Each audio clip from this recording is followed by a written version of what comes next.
This drama is about Moon Gang-tae, a psychiatric ward caregiver, and Ko Mun-young, a famous but antisocial children's book author. Gang-tae is highly skilled at handling psychiatric patients at work. However, his personal life is filled with struggles. He has no deep emotional connections, and his existence revolves around Sang-tae's well-being. Ko Mun-young, despite being a celebrated writer, is shown to have an antisocial and arrogant personality. She arrives at Gang-tae's psychiatric hospital for a book reading event. While there, a male patient who is obsessed with her becomes violent and attempts to attack her. Ko Mun-young, however, remains calm and taunts him instead. Gang-tae steps in to restrain the patient skillfully, and Ko Mun-young is impressed. But when he tries to stop her from provoking the patient further, she warns him to stay out of her business. Later on, Gang-tae also finds out that Ko Mun-young has been diagnosed with an antisocial personality disorder. Ko Mun-young starts to develop an interest in Gang-tae. When she learns that he was fired from his job after the hospital blamed him for the incident with the violent patient, she unexpectedly offers him a job at her publishing house. However, Gang-tae refuses, sensing her dangerous nature. Gang-tae and Sang-tae are forced to move again after Sang-tae gets into trouble at work. This time, they return to their hometown, Songjin City, where Sang-tae's traumatic memories of their mother's murder still haunt him. Young Gang-tae and Ko Mun-young met as children. Ko Mun-young had once told him, "You are mine." Gang-tae is sitting by a lake, watching butterflies, when Ko Mun-young approaches him. She cruelly rips the wings off a butterfly, telling Gang-tae that love is nothing but possession. She then asks, "Do you still like me?" Disturbed by her actions, Gang-tae runs away. Gang-tae and his brother, Sang-tae, arrive in Songjin City, their childhood home. Sang-tae is excited because the city is home to Ko Mun-young, his favorite author. Gang-tae, however, is uneasy, as this place holds painful memories, including their mother's murder. Gang-tae gets a job at OK Psychiatric Hospital, where he reunites with old friends, including Juri, a nurse who has had feelings for him since childhood. Ko Mun-young is also in Songjin for a book reading event. She reads her new story, The Boy Who Fed on Nightmares, which reflects her struggles with trauma and loneliness. During the event, a mother brings her young daughter, but Ko Mun-young frightens the child by bluntly stating that princesses don't always live happily ever after. The mother complains, and instead of apologizing, Ko Mun-young insults her. Gang-tae, who is working security at the event, is forced to intervene when Ko Mun-young's behavior causes chaos. As he confronts her outside, she recognizes him and becomes intrigued. She tells him, "You look familiar," hinting that she might remember their childhood encounter. Later, Gang-tae is sent to Ko Mun-young's hotel to retrieve Sang-tae's autographed book, as Sang-tae is obsessed with her stories. This becomes an opportunity for Ko Mun-young to get closer to Gang-tae. She then asks, "Do you like me?" Gang-tae coldly replies that she's just like the psychiatric patients he deals with, someone who craves attention and control. Instead of being offended, Ko Mun-young laughs. Ko Mun-young visits her father at the psychiatric hospital. He is mentally unstable and fears her, screaming, "You are just like your mother." When a patient at OK Psychiatric Hospital, suffering from PTSD, becomes aggressive and tries to stab Gang-tae, Ko Mun-young suddenly appears and uses her knife to defend him. She then tells Gang-tae, "I want you." Gang-tae tries to distance himself from Ko Mun-young, but she refuses to let him go. Before we continue, what do you think of Ko Mun-young? Do you like her, or is she too intense? Let me know in the comments. When she arrives at the hospital, there is an electricity problem due to the rain. She again tries to get closer to him, but he steps backward. In the meantime, Juri sees their interaction and becomes jealous. After visiting her father's doctor and learning about his critical condition, she does not seem too concerned. They try to make an agreement with her regarding the patients at OK Hospital, but she tears it apart before leaving the office. A cold interaction between Juri and Ko Mun-young takes place while Gang-tae is shirtless, making Juri even more concerned, as she is already jealous of Ko Mun-young being too close to him. As Gang-tae is leaving after work, Ko Mun-young approaches him in her car and tries to force him to get in, but he pretends to be busy on a call. She eventually leaves, but encounters a deer on the road and screams. Juri and the gang's interaction becomes a little awkward after that incident. They both arrive for dinner at Gang-tae's home, where his brother waits for him. Meanwhile, Ko Mun-young is in the forest at night and discovers a strange palace. While the boss is talking with the assistant, Gang-tae and his friends have dinner and open up to each other. That night, Ko Mun-young has a nightmare and a flashback from her past. A strange man, who is a patient at the hospital, makes funny movements and removes his clothes. After a fight at a party, he feels like he has no control over his actions. Meanwhile, Ko Mun-young reads another fairy tale to the hospital patients. Gang-tae arranges the chairs after a class while she waits for him and asks if he liked it. They come a bit closer to each other. As she leaves the place, she encounters a patient who starts screaming after seeing her. Sang-tae meets with the doctor for his autism and regular checkups, while Gang-tae waits for him outside. At home, Sang-tae shares his idea of moving into a van with his brother, Gang-tae. They share an emotional moment. The same patient causes chaos at the hospital, and Juri, along with Gang-tae, receives a call informing them that the patient has run away. He creates a scene at his father's place in front of many people. The boy in front wanted to stop this car. The girl got out of the car and observed his body movement.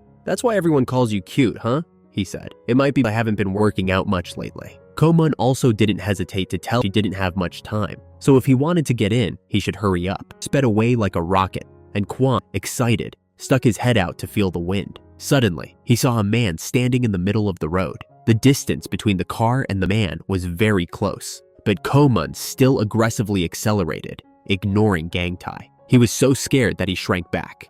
He shouted loudly for Ko Mun to stop the car before it was too late. Seeing the car crash into him, the guy still didn't move aside. The sound of the brakes tearing through the air was piercing to the guy on the road. Ko Mun remained calm and smiled. Kwon was so scared that he almost wet his pants. Gang-tae approached the window and told both of them to get out of the car. "Why are you so towards me like that?" he asked. "Because you took my person away," Ko Mun replied. She wasn't satisfied with this answer, so she pressed the gas and sped off. Gang-tae, seeing, hurriedly followed in the car. It turns out that Kwon is a psychiatric patient, and Gang-tae was in charge of. Ko Mun drove straight into a market. Her driving skills made Kwon cry tears of fear. Was still following them. Ko Mun said they had arrived, and then she told Kwon to find his own out. It turns out this is the location of Kwon's father's campaign rally. He stood at the stage and said that this man was his father, and he was the abandoned child. All of his siblings were students at prestigious schools, while Kwon was the foolish one from childhood. His proud father couldn't accept a child as dumb as Kwon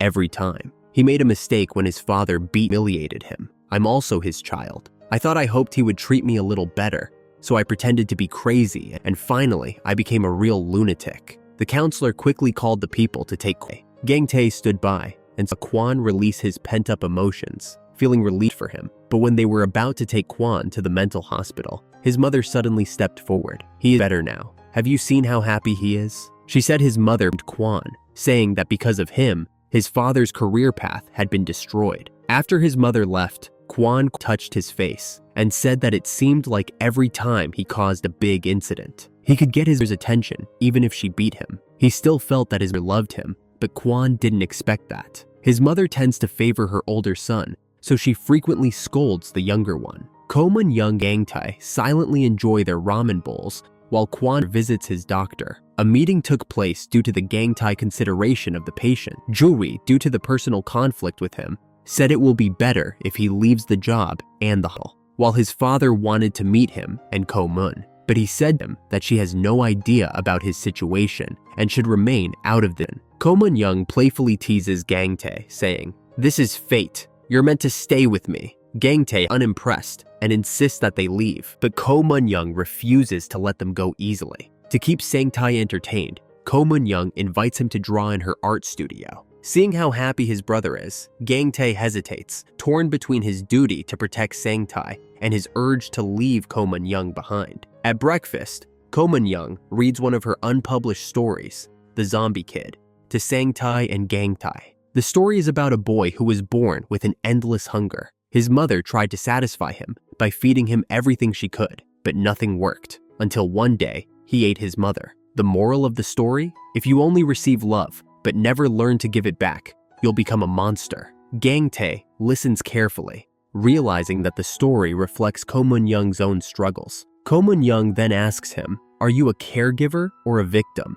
trying to provoke him into questioning his self-sacrificing nature. Gang-tae, overwhelmed with frustration, grabs Ko Mun-young's wrist and drags her under the rain. He angrily asks, "What do you want from me? Why are you doing this?" Ko Mun-young stares at him and softly replies, "I want you." Gang-tae and Ko Mun-young were caught in a sudden downpour. Their clothes become drenched as they struggle to find shelter from the relentless rain. The cold seeping into their bones, they decide to seek refuge in a nearby hotel. The atmosphere between them remains tense yet charged, as Ko Mun-young's usual teasing and Gang-tae's reserved demeanor create a dynamic interplay of emotions. As they step into the room, the sound of rain tapping against the windows fills the space. Gang-tae brought Ko Mun-young back to his home and handed her a towel to dry her hair. She asked him to find her some of his clothes because she didn't like dinosaur-themed outfits. And Ko Mun-young asked how a small room like this could fulfill their daily needs. She commented on how miraculously spacious the room was, almost like a pigsty.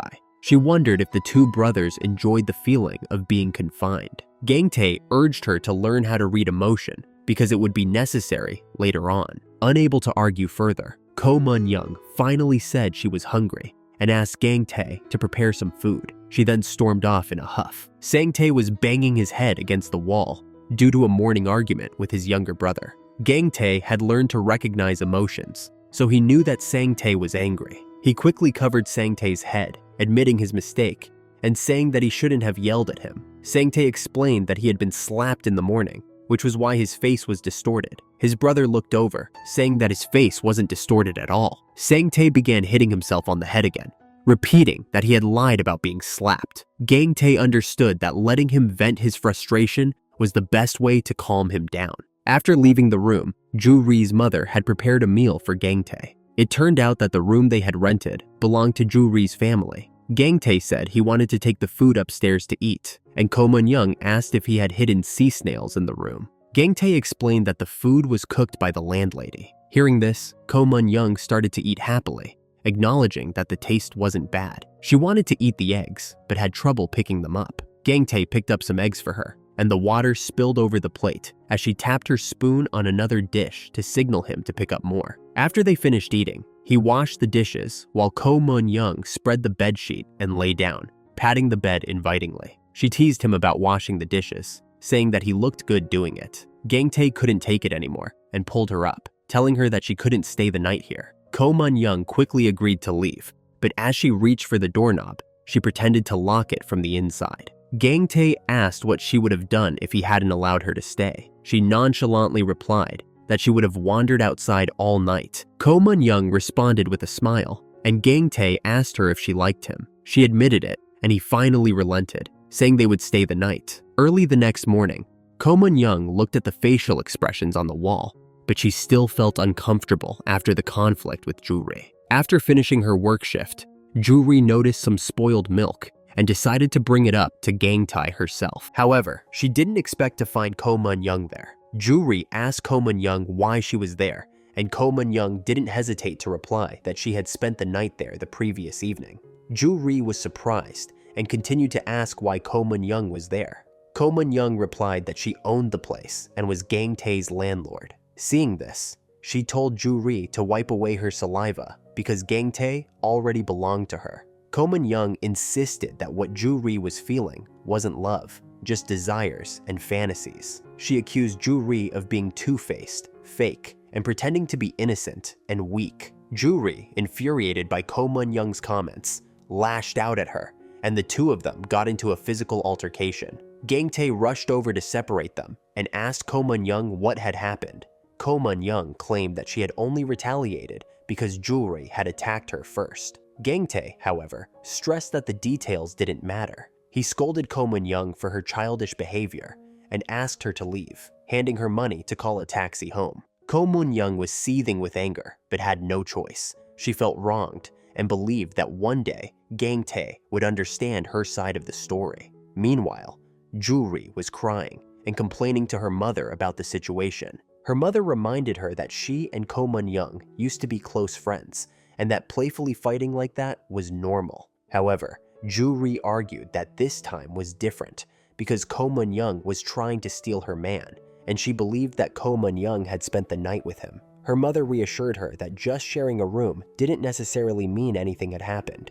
Gang-tae was not the kind of person Ju-ri portrayed him to be. The next day, Sang-tae was getting ready to paint at the psychiatric hospital, but he tried several times and couldn't bring himself to put the brush down. Seeing this, the hospital director encouraged him and said every beginning is difficult. After that, the director personally took a brush and made a few strokes of green paint, then said, "Now you can start." Sang-tae was so angry that he painted on the director's face, muttering, "It's not like this, it's not like this." The director immediately ran away, saying, "I was wrong, I'm sorry, okay?" At this moment, on the rooftop, Ju-ri was planning to confess her feelings to Gang-tae, but even before she could say anything, he already knew what she wanted to say. Ju-ri was heartbroken, hoping that Gang-tae wouldn't quit his job at the hospital because of this. Of course, Gang-tae couldn't just leave his job and livelihood for the sake of a woman. Neither of them knew that a pair of high heels hidden behind the door had witnessed the whole incident.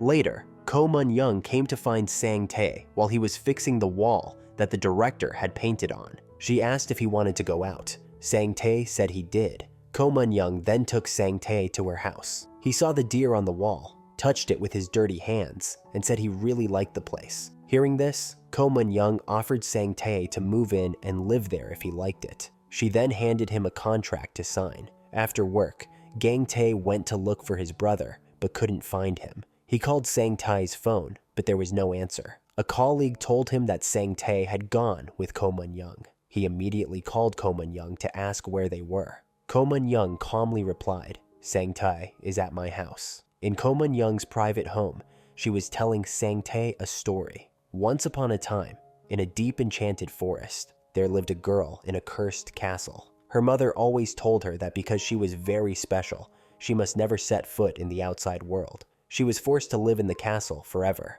However, she felt that the majestic castle she lived in was no different from a prison, so she prayed to God. She prayed for a handsome prince to come and rescue her. She ran towards him, but her mother stopped her. When she finally went outside, Ko Mun-young threw the flowers to Gang-tae and even crushed them with her foot. After 20 years of no one stopping her, Ko Mun-young wondered if she could find her true prince. At that very moment, Gang-tae pushed open the door of her house and slowly entered. The imprisoned princess had always hoped that one day a prince would come to take her away. After 20 long years, her true prince had finally arrived. Gang-tae walked up to Ko Mun-young. She had expected a hug, but reality was not like a dream. Gang-tae thanked Ko Mun-young for saving him back then, but explained that he couldn't accept her now. He had to devote all his energy to taking care of his brother and couldn't afford to care for another person. Ko Mun-young took his hand and said she truly needed him. However, Gang-tae didn't want to become someone else's necessity, so he turned and walked away. Ko Mun-young tried to sweet-talk him, but when that didn't work, she got angry. She told him that she had saved his life that day and that he owed her. She threatened him, saying that if he left, she would kill him because he wouldn't escape her. She claimed that he belonged to her and asked if he really wanted to die like that. Then, Sang-tae proudly showed Gang-tae a contract. From now on, he will be an illustrator for Ko Mun-young. Seeing this, Gang-tae asked his brother to give him the contract so he could take a look. Sang-tae hesitated, but eventually handed it over. However, Gang-tae tore it to pieces, which infuriated Sang-tae. He immediately pushed his younger brother out and began to assault him. Gang-tae just allowed his brother to do whatever he wanted, seemingly unaffected. While the two brothers were on the brink of falling apart, Ko Mun-young intervened and stopped Sang-tae. She suggested that if he agreed to stay, they could sign another contract. Ko Mun-young tried to pull Gang-tae up, but he refused her help. She told him that this was an opportunity for him to choose again. He could either abandon his brother or be bound by him for life. She urged him not to hesitate like he used to when they were younger. Gang-tae took steps away from the castle, leaving it behind. He remembered that back then, his brother had fallen into an ice hole, and he had initially intended to leave him there. But in the end, he couldn't bear it and turned back to rescue his brother. Gang-tae felt lost as he walked back home. He retrieved the torn contract he had just destroyed with his own hands. It turned out that Sang-tae wanted to become an illustrator because he wanted to earn money to buy a car for his younger brother. After a long night of sleeping in front of the door, waiting for his younger brother, Sang-tae was awakened by a knocking sound. He quickly opened the door, but in front of him was not his little brother. It was the chief editor, Sang-jin. Realizing it wasn't his younger brother, Sang-tae promptly closed the door, ignoring Sang-jin standing outside. Sang-jin yelled loudly, demanding that Sang-tae open the door quickly, threatening to break it down if he didn't. Sang-jin was seen kneeling at Ko Mun-young's feet, and she jokingly asked if it was some kind of ceremony or celebration. Sang-jin stood up and, still quite agitated, questioned Ko Mun-young's intentions, mentioning her decision to team up with an inexperienced illustrator. Seeing Gang-tae in a disheveled state in front of the door, Sang-tae proudly introduced his younger brother, highlighting that Gang-tae was his beloved, though timid, younger sibling. Sang-tae then led his younger brother inside. Gang-tae wasn't just handsome, he also knew how to cook. He appeared to be quite skilled in the kitchen. Early in the morning, Ko Mun-young noticed Gang-tae bustling around in the kitchen. The smoke and the aroma of food always filled the air, making the place feel more like a home than before. The warm atmosphere stirred something in Ko Mun-young's heart. Gang-tae asked Ko Mun-young whether she preferred noodles or rice for breakfast, and without hesitation, she replied with a single word, rice. Gang-tae promptly prepared rice for her, and Ko Mun-young requested a little more. Later, the three of them rode together in a car to their respective workplaces. Ko Mun-young went to teach, Gang-tae to the hospital for patient care, and Sang-tae to continue working on his unfinished painting. When the hospital director saw Sang-tae's artwork, he suggested adding butterflies to it due to the abundance of flowers. Ko Mun-young went to her class and noticed a woman staring at her intently. The woman mistook Ko Mun-young for her own daughter, which frightened Ko Mun-young. She even thought it might be the spirit of her deceased mother coming to find her. It was indeed a bizarre and unsettling encounter. Afterward, it was time for patient Kang Un-ya to take her medication, so Ko Mun-young escorted her back to her room, saying, "Let's go." During lunchtime, Joo-hee's mother brought delicious food for Gang-tae and his brother, which Ko Mun-young unexpectedly witnessed. Seeing Ko Mun-young's discomfort, Joo-hee's aunt, who was standing behind her, commented that Ko Mun-young should be careful because the fox spirit, a reference to a seductive or cunning woman, wanted to steal her man. She offered to help Ko Mun-young deal with the situation. Ko Mun-young, visibly irritated, immediately clarified that the woman was not her mother. The woman argued that if she wasn't her mother, then who was? Ko Mun-young calmly explained that her mother had died a long time ago in a gruesome and brutal manner. She implored the woman to come to her senses. Upon hearing the shocking revelation, the woman fainted. However, because of the morning shock, Ko Mun-young began to have nightmares. She dreamed of her mother combing her hair. When she was a child, her mother always said that Ko Mun-young was her most beautiful and perfect creation. Her mother then sternly warned her to be obedient. Young Ko Mun-young nodded in agreement. When Ko Mun-young opened her eyes, she saw her mother floating in front of her. She burst into tears, and her mother warned her again that if she didn't obey, she would kill the prince who came to rescue her. Gang-tae heard Ko Mun-young crying and rushed to check on her. When Ko Mun-young saw him, she immediately told him to leave this place quickly. She kept urging him to leave, fearing that something terrible would happen. Gang-tae tried to reassure her, saying that she was just having a bad dream, but Ko Mun-young continued to insist that he should go before things got worse. He sat by her side all night to ensure she could sleep peacefully. In the morning, when Ko Mun-young woke up and asked why he was there, Gang-tae lied, saying she had a fever the night before. She seemed touched by his care, but didn't say anything. Gang-tae told her to rest while he went to get her medicine. Later, he took Sang-tae aside, and they discussed Ko Mun-young. Sang-tae mentioned that he had heard Ko Mun-young crying in the night, sounding like a wounded dog. Then, Sang-in came looking for Ko Mun-young. As he entered the house, he heard a loud noise, discovering that Ko Mun-young had shattered a mirror. He asked her what she was doing, and she claimed that she had seen her mother again. Sang-in told her that she couldn't stay there and that they would return to Seoul. Ko Mun-young warned him to put down her belongings, but Sang-in threatened to physically remove her if she refused to leave. Ko Mun-young hesitated, considering using a bedside lamp to fend him off. As they reached the staircase, Ko Mun-young kicked him and clung tightly to the railing, refusing to let go. Sang-in attempted to pull her away, and that's when Gang-tae returned. Sang-in insisted that it was unrelated to Gang-tae. but Ko Mun-young used the opportunity to push their manager away, causing him to lose his balance and fall backward. Gang-tae was about to go upstairs, but he saw the typical scene one would expect in a drama. Sang-in still wanted to take Ko Mun-young with him, but Gang-tae pushed him out. He told Ko Mun-young that when she's home alone, she should lock the door. Ko Mun-young asked if he was afraid of someone bullying him, and Gang-tae replied that not bullying others is already a good thing, but she should still lock the door when she's alone. Gang-tae then gave her a pill, but Ko Mun-young didn't want to take it. Instead, he took her for a walk, being invited for an outing by a handsome man.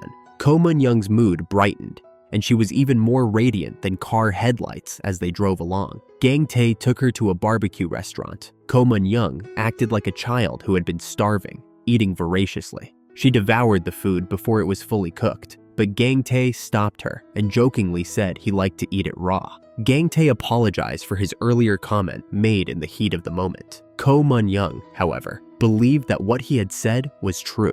They argued for a while, but Gang-tae changed the subject, telling her to eat quickly before the meat burned. Ko Mun-young then directly asked Gang-tae if he was still a virgin. Seeing Gang-tae's reaction, Ko Mun-young found it very confusing. She couldn't understand why he didn't have a desire for something, whether it be food, clothing, belongings, or women. Gang-tae explained that not everyone can live life as they wish, like her, and he was just patient and restrained. Later, they went for a walk in the park, which Gang-tae found to be a wonderful place, beautiful and relaxing. He believed that taking a stroll could improve one's mood. However, Ko Mun-young expressed that she didn't find this activity enjoyable at all, claiming it hurt her feet, bored her, and wasted her time. She then playfully demanded that Gang-tae carry her. Gang-tae quickly took out his phone and pretended to call his younger brother to see if he had returned home. Ko Mun-young snatched the phone away, saying that if he was beside her, he shouldn't think about his younger brother anymore. They ended up hugging each other. Ko Mun-young asked Gang-tae if it was his first time hugging a woman like this. He panicked and let go of her just as the phone rang.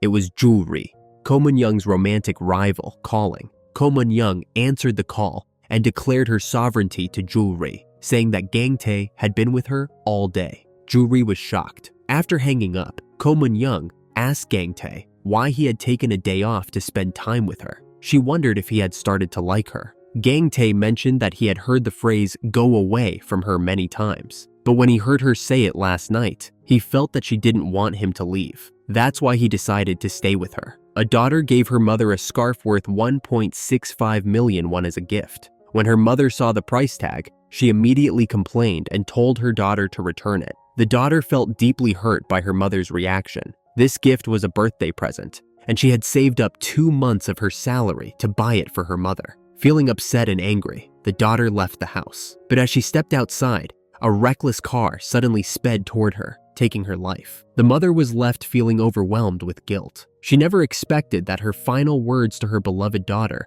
would be that she didn't need a daughter like her. After experiencing such a traumatic shock, the mother also developed a mental illness. Gang-tae, please remember that you need to take care of your older brother for the rest of your life. After returning home, Gang-tae lay on the rooftop and cried, hoping that his mother in heaven would also regret treating him the way she did. His friend Jae-soo also yelled at the sky to seek justice for Gang-tae. He couldn't understand why, even though they were both sons, they were treated so differently. Feeling this injustice deeply, Gang-tae cried out his frustration. After returning home, Gang-tae saw Ko Mun-young sleeping on the stairs, waiting for him. She could smell alcohol on him. Gang-tae explained that he had a few drinks with a friend. Ko Mun-young invited him to drink with her, but he declined, mentioning that unexpected things could happen when you're drunk. Gang-tae then asked Ko Mun-young to close her eyes. Hearing this, Ko Mun-young automatically puckered her lips, not knowing what to expect. To her surprise, Gang-tae gave her an ugly doll named Bibi. This doll had the power to swallow nightmares, and holding it would help her sleep peacefully. It was originally made by Gang-tae himself. Ko Mun-young wondered why he was giving her a secondhand gift. Gang-tae explained that it was actually handmade, and he made it himself. Sang-tae also frequently had nightmares, and although it pained Gang-tae to see his brother suffer, there was little he could do, so he made this doll for him. Ko Mun-young found the doll cute and accepted it. Afterward, Gang-tae went to his room and hugged his brother. he invited Sang-tae to go to the small restaurant they used to visit when they were kids. He mentioned that Sang-tae loved spicy food. Sang-tae clarified that he didn't necessarily love it. Gang-tae loved it, and they went because Gang-tae wanted to. On the way back home, she'd walk between them and hold an umbrella when it rained. She'd say sorry to Gang-tae, admitting that she had always loved him. Gang-tae realized that he had only remembered the sad memories, but he had forgotten the small, loving things his mother used to do for him. Overwhelmed with emotion, Gang-tae cried and said he missed their mother. That night, the wound in his heart began to heal, and he finally understood that he was a loved child. BB also succeeded in helping Ko Mun-young sleep, and she had a peaceful night's rest. The next morning, Ko Mun-young discovered that her storytelling class had been suspended. She became very angry and searched everywhere for the director, who got so scared that he tried to run away. Ko Mun-young couldn't believe how fast the old man could move. When Bae caregiver Sam Ko Mun-young saw Gang-tae hurriedly approaching, fearing that there might be a conflict, she took the initiative to apologize for causing trouble. Ko Mun-young, frustrated that she had lost her job because of this incident, Gang-tae came to find Ko Mun-young and asked her if wearing a scarf in the summer wasn't too hot. She responded by saying that he knew nothing about fashion. He then mentioned that he had been enjoying her story about the spring dog lately. He felt that the dog, chained for so long, couldn't break free anymore. He praised Ko Mun-young for doing a great job. Encouraged by the compliments from the person in her dreams, Ko Mun-young happily walked away. However, as she stepped outside, she coincidentally saw Go Dae-hwan. She was about to approach him when he spoke up, saying that in the end, she was just like her mother, unable to escape the chains in her heart. Ko Mun-young, feeling brave, responded that he was wrong and she wasn't like her mother. After returning home, Ko Mun-young made a firm decision to liberate herself. She confidently grabbed a pair of scissors and didn't hesitate to cut off her long, flowing hair, something she had never dared to do before. That evening, when Gang-tae came home and saw the completely transformed Ko Mun-young, he was speechless. Ko Mun-young told him that she had also untied the knot in her heart. Seeing Ko Mun-young's newly chopped hair, Gang-tae couldn't help but burst into laughter. He then helped Ko Mun-young adjust her new look. Ko Mun-young slowly approached the mirror and admired her entirely different self. Her hair had been the thing that bound her for 20 years, and she had finally found the courage to liberate herself. Gang-tae knew that she had been waiting for this moment for a long time. "How do I look?"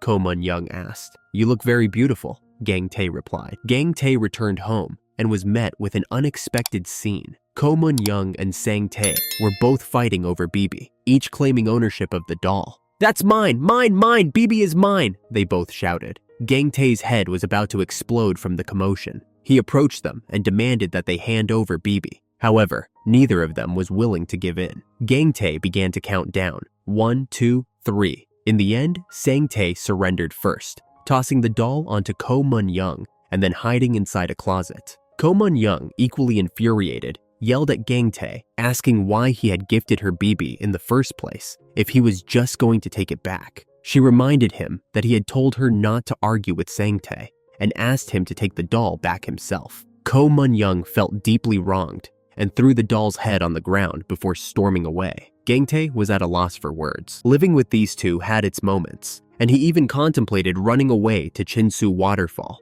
Ko Mun-young went back to her room, lay on her bed, and buried herself under the covers, feeling frustrated. Outside, Gang-tae was trying to console his younger brother. He told Sang-tae that BB couldn't help him catch butterflies anymore and suggested he give the doll to Ko Mun-young. Reluctantly, Sang-tae agreed to let Ko Mun-young have BB. However, Gang-tae made it clear that he would never part with his own BB. Gang-tae then sat down to repair BB, while Ko Mun-young suddenly rushed out and expressed how agitated she felt, even to the point of not being able to sleep.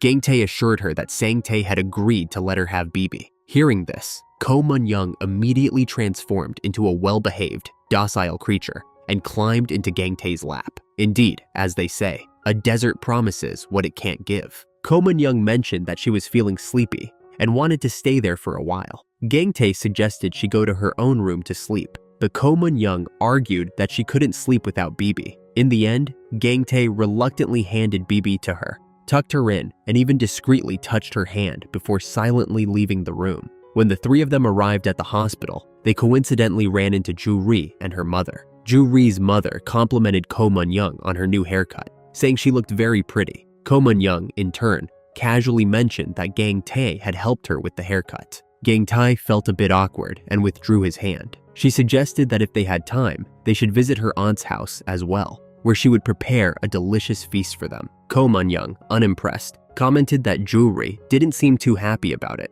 but her mother didn't seem to mind. She welcomed them to come over for a meal and emphasized the importance of being open and honest with each other. Ju-ri hurriedly pulled her mother away, expressing her displeasure. Gang-tae asked Ko Mun-young if she liked two-faced people, but she didn't understand what he meant. Ko Mun-young wondered why Gang-tae had let go of her hand earlier, and he replied that they were just a couple. Jang retorted, "Release me!" Gang-tae explained that safety always required a safety catch, and he wanted to hold hands to prevent her from falling. Ko Mun-young advised him to look ahead, or else he might trip and fall on his face. Ignoring their banter, Ko Mun-young continued her storytelling class for the patients. Today's lesson was about Beauty and the Beast. She explained that the Beast, who was actually a very selfish man, treated Bella rudely most of the time. Only occasionally, when he was kind to Bella and smiled at her, did Bella naively believe that she had tamed the Beast. A girl in the class objected, stating that Beauty and the Beast was not just a crude story about Bella taming a wild beast. She argued that Bella's love could soothe the savage nature of the beast, which was a great and noble act that others couldn't accomplish. That, she said, was love. Bella's love had embraced the wounded soul of the ferocious beast. Ko Mun-young questioned, "What is love?" Ko Mun-young was still lost in thought about Aram's words when suddenly she saw Aram's ex-husband kneeling and begging for forgiveness. He wanted Aram to come back home, but Aram refused. She had been subjected to severe abuse by her ex-husband in the past, to the point where it had affected her mental health, so she didn't want to return to that place. Aram told him that she had found someone she truly loved here. Upon hearing this, her ex-husband became furious and attempted to assault Aram. Ko Mun-young immediately threw a soda can at his head and scolded him, mistaking his head for a trash bin. He was shocked and exclaimed that this place was filled with crazy people, referring to the psychiatric hospital. Ko Mun-young felt that he was the one who needed to be confined to a place like this. Gang-tae witnessed Ko Mun-young confront and hit the abusive man and felt a surge of emotions. He tackled the man to teach him a lesson, while their colleagues tried to intervene, but they were pushed aside by the angry man. In the heat of the moment, Gang-tae was about to lose control of his emotions. Aram, in a desperate attempt, knelt down and pleaded with her ex-husband. In the end, reason prevailed over anger. He stood up and approached Ko Mun-young, offering to help her up, gently asking if she was okay. Ko Mun-young, feeling vulnerable, replied that she was not okay and that she felt a lot of pain. Gang-tae reached out to touch her face gently, and a flood of emotions overwhelmed him in an inexplicable way. Unexpectedly, Ko Mun-young was still holding a stone in her hand. Gang-tae's actions of assaulting the man violated the hospital's regulations. After careful deliberation, the hospital director and the head nurse decided to suspend him from duty. Gang-tae left the hospital with a cheerful smile. This moment, Gang-tae realized that his emotions were no longer suppressed, and he felt relieved. Even though he would have to pay a high price, it was worth it. He had been suspended from work. Gang-tae thought about spending time with Ko Mun-young, enjoying some leisure activities. Absolutely do not provoke this woman. Just saying one thing she doesn't like will get you a one-way ticket off this planet. The two of them had planned to go on a trip, but Gang-tae said they could only go for one day and absolutely couldn't stay overnight. This made Ko Mun-young furious. She floored the gas pedal, driving aggressively and frightening Gang-tae. Luckily, Ko Mun-young managed to brake in time. After that, she chased Gang-tae out of the car, warning him that if he stayed in the car, she wouldn't be able to control herself. Poor Gang-tae was left behind like that. On the way back, Ko Mun-young continued to scold him. Was he trying to tease her? Ko Mun-young was determined to make him pay for this. Late at night, Gang-tae finally returned home. He said he only needed one day of rebellion. It was his lifelong dream. Ko Mun-young all of a sudden let go of her anger, feeling a bit of pity for someone who had never rebelled like Gang-tae. She told him that she felt he was wasting his talent as a nurse. She thought he should become a coach. Unexpectedly, in that moment, he couldn't hold back. Ko Mun-young teased him, saying he wasn't crazy, but exceptionally handsome. The romantic atmosphere made them instinctively move closer to each other. Just as things were heating up, there was a sound interrupting them. "Tomorrow, let's set off," Gang-tae said. "Okay." Just like that, Ko Mun-young agreed. "Damn, dear, I'll break your neck now." As they slept, both of them remembered that moment. Although they hadn't kissed, that close moment left both of them feeling restless and indescribably moved. Early the next morning, when Gang-tae came to find Ko Mun-young, he found her dressed up and made up as if she were going to a fashion show. He asked her why she didn't wear something more comfortable, and she replied that she couldn't wear such clothes. So, he suggested she wear comfortable shoes at least. Ko Mun-young approached to see what Gang-tae had brought along. She noticed that everything in his bag was snacks. She jokingly asked if they were going into hiding or something.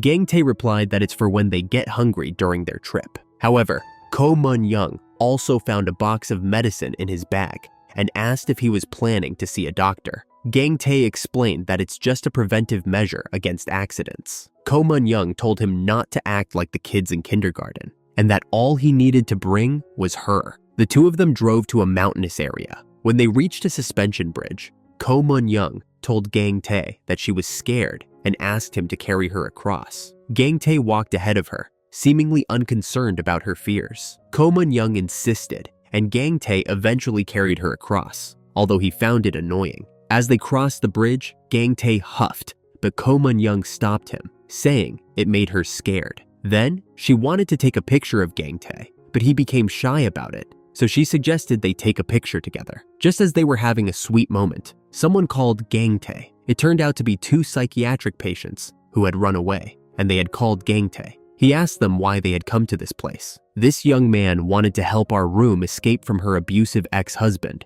so they ran away together. They took a taxi for over 800 kilometers to get here, and just the taxi fare alone cost 180,000 won. Clearly, it takes someone extraordinary to do something like this, as most people wouldn't." By now, they had run out of money and couldn't afford a place to stay, so they called Gang-tae for help. "Tomorrow, our room will be leaving the country, so this is probably the last day they will see each other." Ko Mun-young quickly used her money to pay for a room next door. However, Gang-tae insisted on going back home. Ko Mun-young was puzzled, asking if he thought she was Cinderella, who had to return home before midnight. Gang-tae initially intended to leave, but Ko Mun-young argued that if he left, these two crazy people might run away again. Dealing with psychiatric patients outside the hospital can be problematic. It wouldn't be ideal to separate them now, so staying together was the best choice. Tomorrow, Gang-tae would personally take them back to the hospital, so they decided to stay together for now. Gang-tae made a call to check on his younger brother's situation at home, saying, "Tae, ask when Gang-tae would be returning."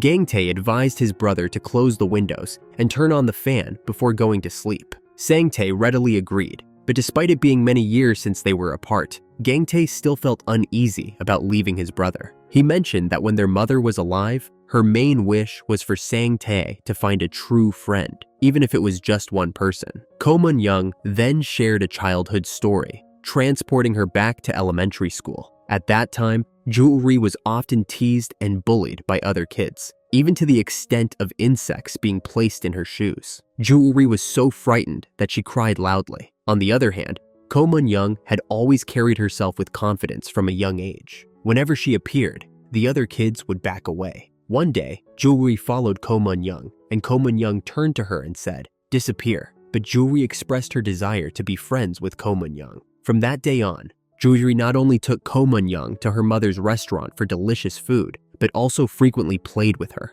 Eventually, no one dared to bully Jewelry anymore, and her circle of friends grew. However, Jewelry stopped playing with Ko Mun-young, but Ko Mun-young still considered her a friend. Ko Mun-young even warned their friends not to isolate Jewelry, hoping that Jewelry would return to her. However, in a moment of panic, Jewelry poured paint on Ko Mun-young, and she realized that finding a true friend in life was not easy. Ko Mun-young then expressed that she had Gang-tae, and that was enough for her. This revelation caused Gang-tae to blush, and Ko Mun-young gently touched his face, causing him to sit down in surprise. They then returned to their bedroom. Ko Mun-young secretly turned off Gang-tae's phone, stating that it was fun to be with him. She teased him, saying that if she loved him, she should pounce on him, but she didn't expect him to pounce back. Ko Mun-young playfully conceded defeat, and they hugged each other tightly. They both felt a sense of security in each other's arms, and they slept peacefully. The next morning, when Ko Mun-young woke up and couldn't find Gang-tae, she hurriedly looked for him. She found him with his hands behind his back, presenting her with a bunch of flowers, hoping that she wouldn't step on them this time. They both admired the beauty of the flowers, and in that moment, they felt truly happy together. When they returned to the house, they discovered that Seo had returned. Even though Ko Mun-young had given him a large sum of money to escape the previous night, unfortunately, Seo declined because he knew his illness hadn't been cured yet, and running away wouldn't bring him happiness. So, he decided to come back. Ko Mun-young couldn't understand it. She wondered if he was a fool. She asked why he would so easily let go of the woman he loved. Gang-tae responded that because he loved the other person so much, there were times when he needed to let go. Ko Mun-young said this was some kind of bizarre logic, and if you love someone, you should hold on to them tightly. After returning to the hospital, rumors started circulating about Gang-tae and Ko Mun-young spending the night together. Sang-tae, Gang-tae's older brother, heard about it and confronted Gang-tae. Sang-tae hated lies, and he was upset that Gang-tae wasn't answering his calls. In the heated conversation that followed, Sang-tae demanded to know if Gang-tae liked Ko Mun-young or him more. Gang-tae tried to defuse the situation by saying he liked his older brother more, but Sang-tae continued to accuse him of lying. Sang-tae even brought up a childhood incident where he felt abandoned by Gang-tae. Feeling devastated, Gang-tae blamed himself. This revelation deeply affected Gang-tae, as he had never expected Sang-tae to bring up these painful memories, feeling guilty and self-blaming for leaving his brother behind. Sang-tae was sedated with tranquilizers, and Gang-tae waited outside the hospital room with Ko Mun-young. Gang-tae walked out of the hospital alone, with Ko Mun-young following him. He ignored her attempts to get his attention until she threw a shoe at him, which made him stop. She approached him, explaining that he didn't do anything wrong. While he initially wanted to run away, he ultimately came back to save Sang-tae, and he believed he did nothing wrong. However, he blamed Ko Mun-young for saving him on that day when he wanted to die. He questioned why she didn't leave him alone to die. Gang-tae felt that if he had followed the call of the Grim Reaper at that moment, he might not be suffering as he was now. In the evening, both of them were deeply saddened. The head nurse felt that this situation was not healthy and decided to intervene. When he met Sang-tae, he told him that if one's head was covered for too long, they could suffer. He patted Sang-tae on the head a few times and left. Sang-tae immediately uncovered his head and looked outside. Gang-tae was also called to the head nurse's office, where he was told that he and his brother were like a team in a two-legged race. If they couldn't work together, he would have to carry his brother, just like he had saved Sang-tae before. The head nurse advised him not to blame himself and to focus on his work. Later, Gang-tae told Jae-soo that he had a beautiful dream in which he had everything he wanted, but when he woke up, he realized he still had a brother who could get sick at any moment. He felt he couldn't bear the responsibility for someone else's life anymore and decided to break up. He didn't answer phone calls or messages. Ko Mun-young later visited Gang-tae, expressing concern that he had already lost weight after just one night without seeing him. She also gave him a pair of pants, which strengthened their relationship. Sang-tae received a book written by Ko Mun-young's mother, and inside it was a piece of paper with a message indicating that Sang-tae had harmed his younger brother. Sang-tae didn't understand the significance of this message. On the other side, Gang-tae also expressed his intention to break up with Ko Mun-young. He told her that, to him, she was like a fireworks display, bringing momentary joy. He had enjoyed that happiness enough, and now she just needed to disappear completely. Ko Mun-young, angered by this, responded that she wasn't fireworks, but rather bullets, and she would make others explode. This woman went to great lengths to fake an illness. She used a hairdryer to raise her body temperature to a successful 39.4 degrees Celsius. Then, she hurriedly sent a message to her boyfriend, claiming she was sick and asking him to come back quickly. Ko Mun-young sat on the sofa and suddenly heard someone knocking at the door. She thought it was Gang-tae returning, but to her surprise, it was Juri standing at the door. Juri had come to help Sang-tae with his clothes. After some contemplation, Ko Mun-young mentioned that she was feeling really down and asked if Juri would like to have a drink with her. So, the two of them shared a bottle and talked for the entire evening. During their conversation, Ko Mun-young asked Juri if she was still afraid of her. At present, Ju-ri not only wasn't afraid of her anymore, but also felt a bit jealous. Ju-ri expressed her frustration, stating that Ko Mun-young was both annoying and uneducated. Moreover, she couldn't understand why Gang-tae preferred Ko Mun-young over a sweet girl like her. She jokingly mentioned that it might be because Ko Mun-young was beautiful, but Ko Mun-young got angry and was about to retaliate when Ju-ri fainted after hitting herself. After returning home, Gang-tae apologized to Sang-tae for abandoning him and running away. However, since they were kids, Sang-tae had always wished for a normal family, with a loving mother and a regular older brother. Upon hearing these words, Sang-tae stepped out of the closet, and the two of them embraced each other, shedding tears. In the end, their bond as brothers was stronger than anything else. The next day, while heading to work, Gang-tae saw Ko Mun-young's father walking toward a woman named Ok-ran. She was known to be a playwright who had undergone multiple plastic surgeries and was rumored to be suffering from depression. Go Dae-hwan asked if the late-night singing was her doing, and she provocatively asked if he wanted to kill her. This statement triggered Go Dae-hwan, and he immediately pinned Ok-ran to the ground, strangling her while shouting for her to die quickly. Gang-tae rushed to intervene, pulling Go Dae-hwan away. Unexpectedly, when Ok-ran was released, she smiled cryptically. After reviewing the security camera footage, the hospital director discovered that Ok-ran often sang in the middle of the night. Her singing seemed to agitate Go Dae-hwan, and his condition was deteriorating day by day. The hospital director mentioned that Ok-ran enjoyed reading books and singing songs written by Ko Mun-young's mother. Could it be that she was Ko Mun-young's long-lost mother, who had disappeared for many years? At this moment, Ko Mun-young was sitting in front of Ju-ri's house. Ju-ri's mother was quite surprised to see her and asked if Ko Mun-young had been invited for a meal last time. Upon hearing this, Ju-ri's mother warmly inquired about Ko Mun-young's food preferences. After cooking a seaweed soup dish, she even cheerfully wished Ko Mun-young a happy birthday. Ko Mun-young was left bewildered, not understanding what was happening. Ju-ri's mother explained that she guessed Ko Mun-young suddenly wanted to eat this dish, so she assumed it was Ko Mun-young's birthday today. Ko Mun-young's eyes turned red. It seemed to be the kind of motherly affection that she had never felt before. After taking a sip of the soup, Ko Mun-young couldn't hold back her tears. Her mother asked if the taste was okay, and Ko Mun-young replied that it was. She then continued eating, this time more eagerly. Ju-ri's mother, seeing Ko Mun-young eating cautiously, immediately stood up and went into the kitchen. At this moment, Gang-tae was about to finish work. He remembered that today was Ko Mun-young's birthday. As he was heading out, he heard that one of his colleagues had been attacked by Ok-ran and was bleeding from the head. It seemed like Ok-ran had escaped to organize something for someone. Upon hearing this, Gang-tae became very worried, feeling that Ko Mun-young might be in danger. His heart burned with anxiety as he rushed straight to her house. The woman who had passed away many years ago had suddenly returned to celebrate her daughter's birthday.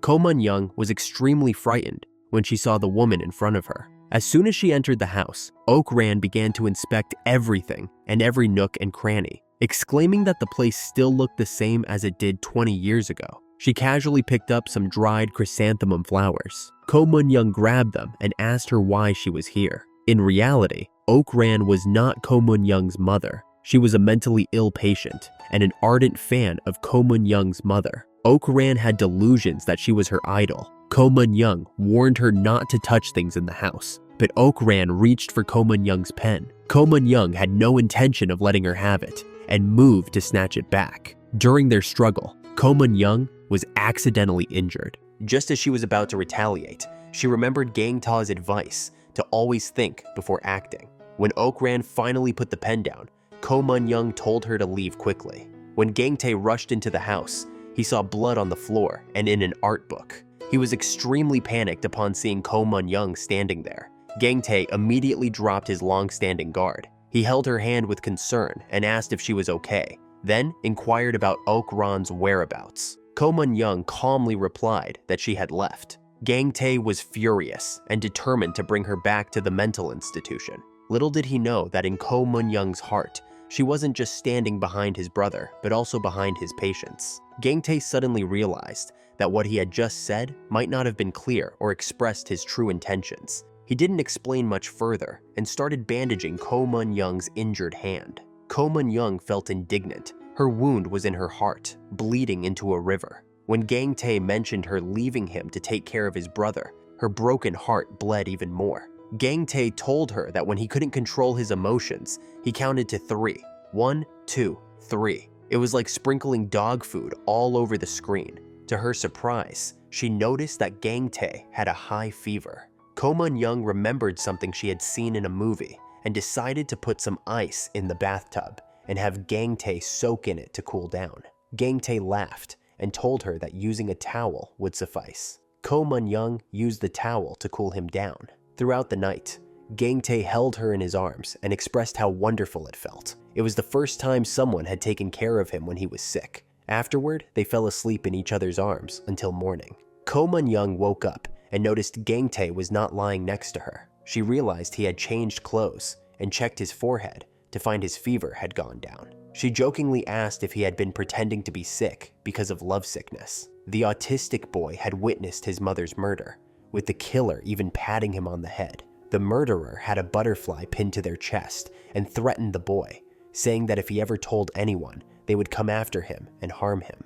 Since Sang-tae couldn't remember the killer's face clearly, the butterfly left an indelible mark on his psyche. For 20 years, Sang-tae silently endured this trauma, and Gang-tae had to stay by his side to care for him. Now, he realized that he also needed Ko Mun-young. However, he wasn't sure if Ko Mun-young would accept him. Ko Mun-young immediately agreed, as she had been waiting to hear those words for a long time. She went to the pizza place, where Sang-tae was working, and took out a drawing he made of the 3 of them traveling together. Ko Mun-young said she wanted to use this drawing as the basis for creating a new fairy tale. However, Sang-tae, while not easily deceived, believed Ko Mun-young was trying to steal his younger brother away. Ko Mun-young tried different tactics, proposing unequal agreements, and so on, but Sang-tae remained adamant about not wanting them to live together. When they saw a math student passing by, Sang-tae told Ko Mun-young not to argue in front of the children. Ko Mun-young then complained to Gang-tae and said she had tried her best with all her tactics. Gang-tae explained that Sang-tae's autism made him behave differently, and normal approaches couldn't resolve his stubbornness. Frustrated, Ko Mun-young asked what she should do. Gang-tae took her to a swing and explained that Sang-tae has only one family member, which is him, so Sang-tae is afraid of losing him. Ko Mun-young needed to make Sang-tae feel that she wasn't trying to steal Gang-tae, but wanted to become another member of their family. Ko Mun-young agreed to give it a try. Gang-tae and Sang-tae had a conversation where Sang-tae asked why different species of animals and cartoons can live together. Sang-tae's answer was that it's because they are grown-ups who can take care of their younger siblings. Gang-tae then replied that he is a grown-up too. The next day, in an effort to help Sang-tae overcome his fear, the director drew butterflies on the wall. However, Sang-tae strongly objected, as it was his greatest phobia. Sang-tae left, and Gang-tae followed him home. It was the first time the 2 brothers fought openly, and Gang-tae found it strangely liberating. Sang-tae expressed frustration, stating that Gang-tae was no longer his brother. Julie and her mother teased Gang-tae and suggested they adopt him since he was no longer Sang-tae's brother. Sang-tae vehemently opposed this idea, insisting that Gang-tae was his brother. That night, Gang-tae carefully applied bandages to Sang-tae's wounds. Gang-tae then had a dream where he was a normal high school student. He saw Ko Mun-young, a fellow student, and immediately developed a crush on her. As he was about to approach her, he encountered his recently laid-off brother, Sang-tae. Sang-tae asked why he wasn't attending school properly and was instead ogling the girl. Realizing the issue, Sang-tae helped Gang-tae approach Ko Mun-young. She knew about Gang-tae's dream and said she understood him. Gang-tae confessed his feelings to her, and it was evident in his happy expression. Sang-tae observed this, and for the first time in 20 years, saw Gang-tae truly express emotions. Overwhelmed, Sang-tae cried, realizing he hadn't done enough to make his brother happy, acknowledging that Gang-tae was his only family in the world. The next day, Sang-tae called Gang-tae and asked if he had eaten. This was a role reversal, as Gang-tae had always been the one to ask. Gang-tae smiled and replied that he hadn't eaten, as he had been busy. Sang-tae then suggested they go to a restaurant together. Gang-tae was amazed because it was the first time his brother had initiated a meal and invited him. During the meal, Sang-tae carefully cut the meat into bite-sized pieces and placed them on Gang-tae's plate. He even reminded Gang-tae to wash his hands before eating, actions that were usually performed by Gang-tae when taking care of his brother. They sat in silence, eating the meal together. Sang-tae continued to serve Gang-tae, offering him various dishes. Gang-tae appreciated the warmth of these gestures as they healed the wounds of his long-standing absence of love and care. The bill for the meal came to 26,400 won, and Sang-tae asked if Gang-tae was full. Gang-tae replied that he was very full and that the food was delicious. Sang-tae paid the bill and handed 3,000 won to Gang-tae for pocket money. He advised his younger brother to use it wisely and to let him know if he needed more. Gang-tae was deeply moved but didn't say anything, only promising to spend it wisely. As Sang-tae went to pay, a bill for 4,200 won fell into Gang-tae's hands. It was Ko Mun-young's bill, and she wanted Sang-tae to help her pay. However, Sang-tae didn't care and only paid his own bill. Ko Mun-young followed him, and in the end, Gang-tae paid her bill for her. Ko Mun-young expressed her desire to have an older brother like Sang-tae, and upon hearing this, Sang-tae asked her to follow him in the restaurant. Next morning, when Gang-tae woke up and went for breakfast, he saw both of them arguing again like children. Then Gang-tae and Mun went for lunch, where a group of girls were taking their pictures, but she did not like it and produced a weird sound from her knife. They then argued about the concept of having children. At the hospital, Dr. Oh-ji Wang and Ju-ri discuss the mystery surrounding the head nurse, who has been acting suspiciously. Sang-tae has a breakthrough moment when he expresses his feelings through his drawings, showing his journey of healing. Gang-tae and Mun-young watch him with pride, realizing that their bond is stronger than ever. Another day, an awkward situation arises between Mr. Lee and Ju-ri, as he confesses his feelings for her, but she excuses herself by saying that she has to study. The relationship between Gang-tae and Mun grew stronger as they shared their struggles after their photo shoot. Ju-ri's mom likes Mr. Lee, and she also thinks he is a good fit. Meanwhile, Gang-tae and Mun make a promise and share a kiss. She decided to sell her house and also buy a car for Sang-tae, according to his dream.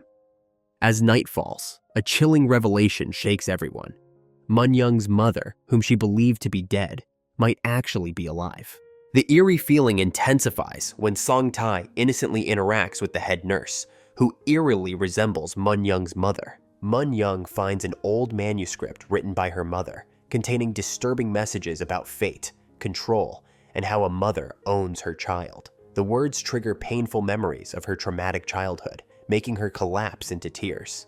Gang-tae rushes to her side, comforting her as she breaks down. Sang-tae unknowingly finds himself in a dangerous situation when he interacts with the head nurse. She begins to manipulate him, preying on his trust and innocence. She tries to plant seeds of doubt in his mind, suggesting that Gang-tae might leave him behind for Mun-young. A chilling moment occurs as Do Hui-jae smiles menacingly at her daughter, whispering, "Did you miss me?" Mun-young's face is filled with terror, setting the stage for an intense confrontation.